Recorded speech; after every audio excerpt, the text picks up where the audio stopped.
Johannesburg, and this is the venue for the latest in the series of New Age business briefings brought to you by the SABC, and today kindly sponsored by Eskom 49M. So thank you very much indeed for joining us and welcome. June 1976, that is a period of time in South Africa that I guess where the youth of this country took their destiny into their own hands and in the process contributed greatly to the liberation of this country and the freedoms that many of us are enjoying since then.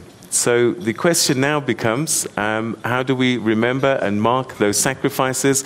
Well, in South Africa, Youth Month is June, and a lot of activities have been taking place during this month to mark that, to remember them, but also to look forward to the future that lies ahead for our young people at the moment. That was June 16, 39 years ago, but what is the situation like for the young people in 2015? No doubt, democracy has brought a lot of new freedoms and opportunities, but at the same time, new challenges as well that our young people are facing. They say that youth unemployment in South Africa is the third highest in the world. So that is a huge concern that's facing our youth today.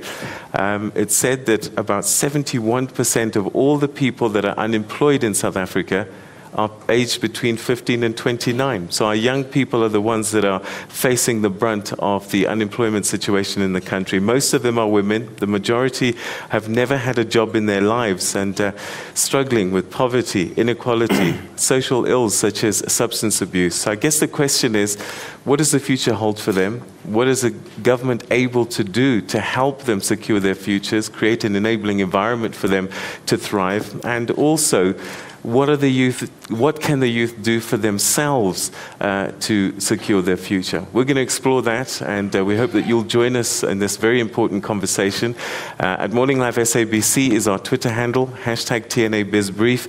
We look forward to your questions, and we've got a panel that's going to help us unearth some of these solutions perhaps and suggestions, and I'd like to introduce that panel now, and I'll start with the Deputy Minister for Planning, Monitoring and Evaluation in the Presidency, who's also very responsible for youth development in the country. Deputy Minister Buti Manamela, thank you very much for joining us, and welcome to the program. Good morning.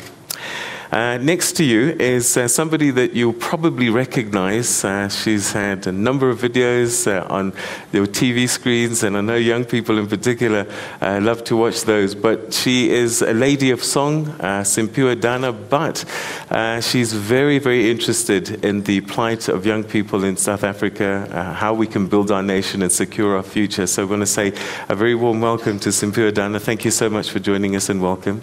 Thank you. And next to you is somebody that you'll recognize. He's been with the NYDA, the National Youth Development Agency, for some time now. He's the executive chairperson there. And if there's one person in the room today who probably fields a lot of calls and say, my brother, I need help, I need help, this is the guy who takes those calls. Yeshan Pillay, always a pleasure to have you. Thank you so much for joining us. Thank you, and good morning. All right, so let's get into this conversation. And Deputy Minister, you're the guy responsible for youth development.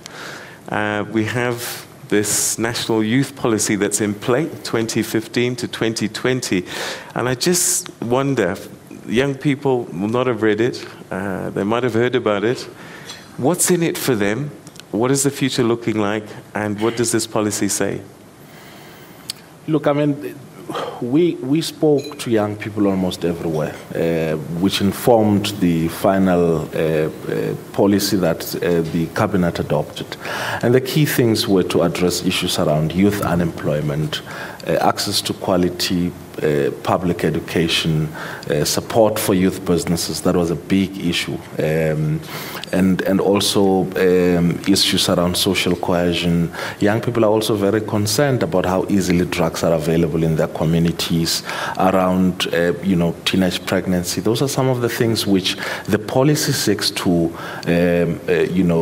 address. And some of the interventions we have in the policy firstly includes targeted youth employment programs. Secondly, a skills, continuing with the skills revolution, getting young people skilled.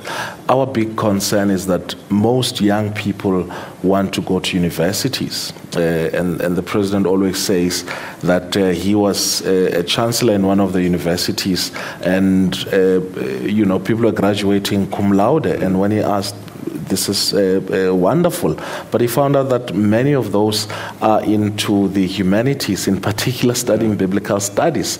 Now, if we are, for instance, to build roads, bridges, and all of that, which is the economic direction our country is taking, we need, engineers, and that's where, we need, welders, plumbers. We need all those types of skills that will not only help young people be employed, but also get them to start up with, their enterprises. There's this notion that, a decent job is where you put on a tie, like Peter, you have an office, you have an iPad or a laptop, but work is out there, if we're to contribute into building, our economy. We are lobbying quite strongly within government that there must be dedicated youth employment programs. You're looking at the installation of solar water geysers. We think that's a big win. We're looking at, the manufacturing of set-top boxes. We know, the communications department is,